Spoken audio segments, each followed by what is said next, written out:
वो मुंबई में हादसा हो ना, बेचारे 4 लोगों की जान चली गई, क्या वो चिकन की वजह से हुआ था? Food poisoning. चिकन तो दूसरे लोगों ने भी खाया था। चिकन की वजह से हो सकता है, लेकिन चिकन हम अच्छी तरह से उबालते पकाते तो कोई बैक्टीरिया टॉक्सिन है उसमें, तो उसी समय नष्ट हो जाएगा। तो इसका फाइनल रिपोर्ट आना तो बाकी है। क्या किसी ने जहर दिया था, क्या कोई केमिकल था, क्या एप्स्टीन या बिल गेट्स का कॉन्स्पिरेसी था, वो बाद में पता चलेगा। डॉक्टर रवि गोडसे का डायग्नोसिस है स्टैफिलोकोकस ऑरियस प्रीफॉर्म टॉक्सिन की वजह से हुआ था। ये क्या होता है? देखो, इस केस में वायरस नोरो वायरस वगैरह नहीं लगता, ना तो फंगस, ना प्रोटोजोआ, अमीबा लगता है। बैक्टीरिया में साल्मोनेला शिगेला नहीं है। ई कोला है तो टॉयलेट के साथ खून गिरता है। कैंपेलोबैक्टर नहीं है। लिस्टेरिया नहीं है। बोटुलिनम होगा तो ऐसा डिप्लोपिया, डबल दिखना, न्यूरोसाइंस होते, नोजिया, वॉमिटिंग नहीं होता। ये स्टैफ ऑरियस का टॉक्सिन है। तो ये टॉक्सिन और बैक्टीरिया में क्या फर्क है? कल्पना करो कि आपका बदन एक शहर है और अतिरेकी उस पर हमला कर रहे हैं। वो अतिरेकी है बैक्टीरिया। वो 2 तरीके से हमला करता है। पहला उनका तरीका होता है कि आपके बदन में घुस गए और बैक्टीरिया बना दिए, फिर उन्होंने टॉक्सिन बनाना चालू किया।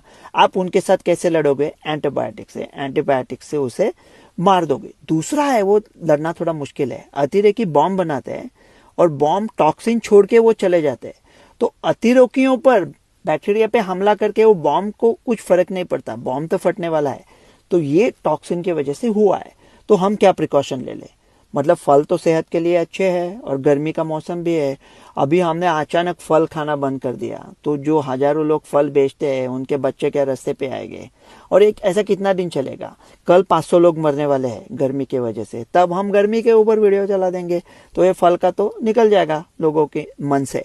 लेकिन अगर ऐसा कोई फल है जिसका छिलका आप खुद निकाल सकते हो, जैसा कि केला है, संतरा है, तो ये जो वाटरमेलन है, तरबूज, वो कहते हैं वो ठीक तरह से देख के ले लो कि उसके ऊपर कोई प्रॉब्लम नहीं है ना। अरे कैसा देखोगे?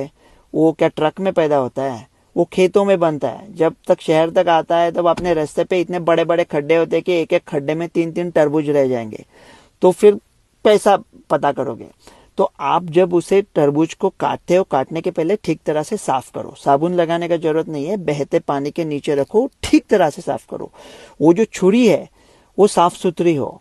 आप कटिंग बोर्ड इस्तेमाल करते हो तो फलों के लिए अलग कटिंग बोर्ड रखे, ठीक तरह से काट दे। कभी कभी कुछ लोग उसमें केमिकल डालते हैं, लाल रंग का डाई, ये लाल रंग किसे पेश करूं? तो वाटरमेलन का एक टुकड़ा पानी में डालो, रंग निकलता है क्या देखो, टिश्यू पेपर देखो। लेकिन ऐसा कौन करता है? तो अगर ऐसा ये तरबूजा कांटा है तो 1 घंटे के अंदर फ्रिज में रखो और 1 दिन के अंदर खाओ। लेकिन ये तो सब हम प्रिकॉशन लेंगे, ले सकते हैं। लेकिन फिर क्या ऐसा बाकी के लोगों के साथ हो सकता है? नहीं, अभी हुआ, खराब हुआ बहुत, ये न्यूज हुई, लेकिन फिर जान क्यों गई उन लोगों की? वो टॉक्सिन के वजह से। अगर एंटीबायोटिक दिया भी है तो सही है। एंटीबायोटिक मतलब ना जानो बैक्टीरिया है मौजूदा, तो एंटीबायोटिक का हम इस्तेमाल करेंगे। लेकिन इसका ट्रीटमेंट होता है, इसका डिहाइड्रेशन होता है, तो ट्रीटमेंट होता है बॉडी को सपोर्ट करे, जस्ट फ्लूइड दे दे। अभी 4 लोग थे। आप कहोगे क्या कोई इम्यूनोसप्रेस थे, या कोई कैंसर की बीमारी थी, या बहुत उम्र कम थी, या बहुत उम्र छोटी थी, तो उनको हो सकता है। लेकिन एक ही फैमिली के 4 हट्टे कट्टे लोग मर गए। तो अपने इधर प्रॉब्लम क्या होता है कि लोग पहला एक डॉक्टर को पूछते हैं, बाद में दूसरे को, जब तक अस्पताल पहुंचे बहुत देर हो जाती है। तो किसी अच्छे डॉक्टर को पहले से, जिसके ऊपर आपका भरोसा है, पहले से तय करो कि इस डॉक्टर के पास जाना है। और अगर हॉस्पिटल में गए तो आप कहते हैं कि इंडिया का जीडीपी आता 3 नंबर का है, 4 नंबर का, इतना पैसा है, चांद पे गए। अरे ये जीडीपी का आंकड़ा ना कोई मायने नहीं रखता। ऐसा अगर देश है ना जिसमें 4 हट्टे कट्टे लोग सिर्फ डिहाइड्रेशन की वजह से बंबई जैसे बड़े शहर के अस्पताल में मरते हैं ना, तो इससे ज्यादा शर्म की कोई दूसरी बात नहीं है। ये अस्पताल का नाम चेंज करे, ये सब नौटंकी, ये सब नाटक छोड़ दे और ये हॉस्पिटल अच्छी तरह से क्लीन करे और उधर अच्छी तरह से, मतलब ये लोगों के ऊपर ध्यान दे कि हम कहाँ आ फंसे। इसमें लोगों की इसमें कुछ गलती भी नहीं है। हुए जो फिरदौस बदर, तकसीर थी आदम की मगर, हमारी अजाबे दरबदरी, हमारी नाकर्द गुनाही है। ऐसा एक गुनाह जो हमने किया भी नहीं है, उसकी सजा भुगत रही है। सो बाकी के ये लंबे चौड़े हम बातें करते हैं कि ये किया है, वो किया है, सब ठीक किया है। अच्छा चल रहा है, लेकिन अपना जो पब्लिक सेक्टर का जो हॉस्पिटल है उस पे ऊपर ज़्यादा फोकस होना मांगता है।